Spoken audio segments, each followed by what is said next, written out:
Okay, hi, my name is Colleen. So I'm a nurse in the electrophysiology lab at Westmoreland at the Heart Center. So this lab has to do with a lot of the electricity of the heart. I'll give you a little tour. We usually, most cases, use anesthesia. So anesthesia is up here at this top part of the bed. This is our table. Today we're doing an ablation. And we have a mapping system that we use. We have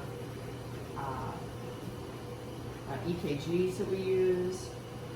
We have a lot of electrical equipment that we use for ablations. This actually is a pacemaker. We interrogate pacemakers with this. This is where all our monitors are, and where we chart, and where we face the heart. Or we ablate the heart. So there's a few procedures that we do. We do pacemakers.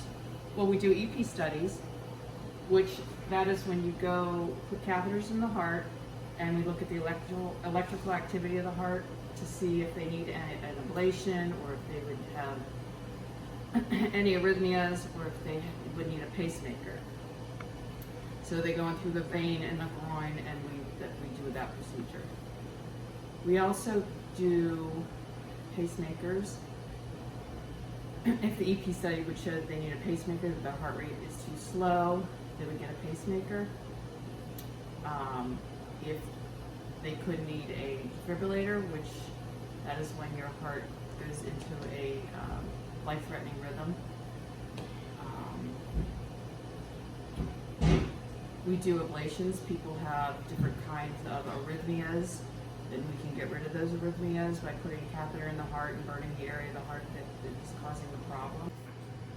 So yesterday we did an AFib ablation on a patient. AFib is an irregular rhythm that can be dangerous, and there's a couple different ways you can get rid of AFib with medicine, or we can shock you out of it, or we can do an ablation that gets rid of the signals that cause the AFib.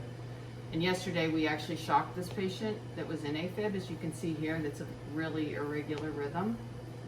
And then we actually did an ablation on him. So this was the rhythm where it was very irregular, and then we shocked him, and I'm gonna find it. Put him into a normal rhythm. Oh, just give me a second to get to it.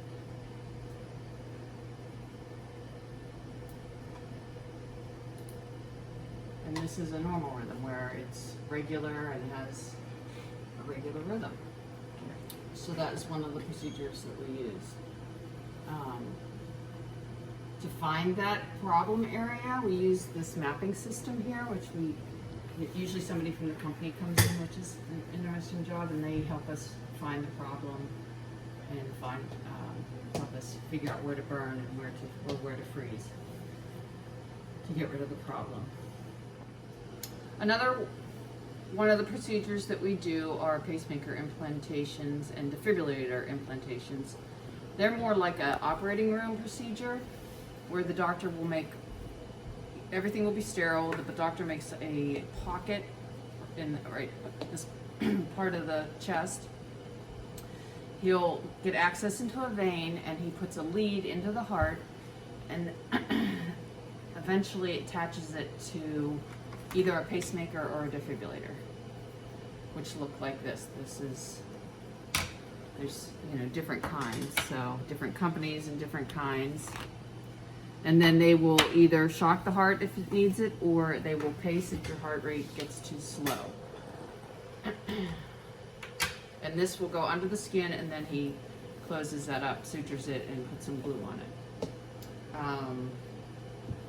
Another newer procedure that they're doing is a leadless pacemaker, where we actually go in through a vein in the groin, and they'll put this device in, and it will pace the heart. There's actually no lead. It's just a device that sits in there, and it will pace. It's kind of neat looking. Let's see what else we have here. This is a sub-Q defibrillator, it's a little bit bigger. It actually doesn't, sits at the side of the chest, or the kind of the flank area, and the lead goes under the skin and goes up near the heart. It doesn't go in a vein. Sometimes we put these in younger people. So these are just some of the devices that we do. Some of the, usually the pacemaker is a little smaller than the defibrillator. There's different kinds of pacemakers. There's dual chamber pacemakers where there's a lead in the atrium and the ventricle.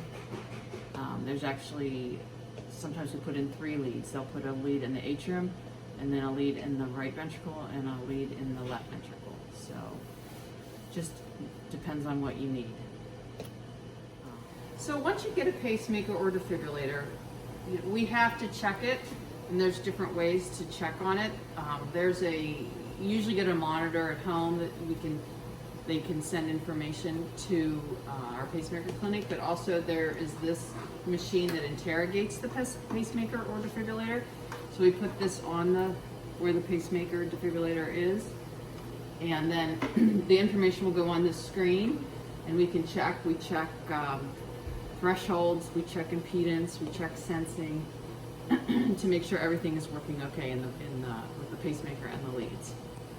So that's another part of our job that we have to do. The procedure we do is called the Watchman. It's a left atrial appendage closure device that we put in. We put this in because patients are in atrial fib, and atrial fib is an irregular rhythm that will cause a clot to form, and most times it's in the left atrial appendage. So if they cannot be on a blood thinner, we have to prevent that clot from coming out and causing a stroke. So we do a procedure where they go in through the groin, put a sheath in, go up into the heart, and we place a device in the left atrial appendage. They have to puncture through the right atrium to the left atrium, and then we place this device. So this is what it looks like. The procedure takes maybe an hour and a half. And hopefully it helps the patient from not having a stroke. So.